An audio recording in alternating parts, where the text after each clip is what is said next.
काम आपण छत्रपती संभाजी महाराज म्हणतो ते 4 वर्षापूर्वी केलं होतं. मोदी साहेबांनी परवानगी दिली नाही.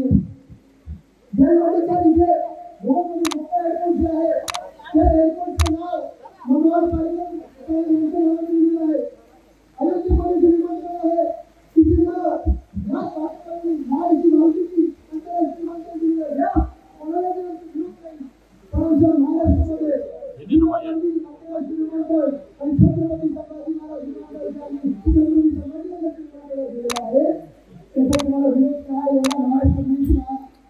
आणि म्हणून आजपासून आपलं ठरवायचं आहे की आजपासून आपलं प्रत्येक दिवस प्रत्येक क्षण हे सरकार पाणी पडून हे सरकार वाढल्यापर्यंत आपल्या छत्रपती महाराजांसाठी जगायचं आहे, त्यांच्या महाराजांसाठी जगायचं आहे, आपल्या समाजासाठी जगायचं आहे.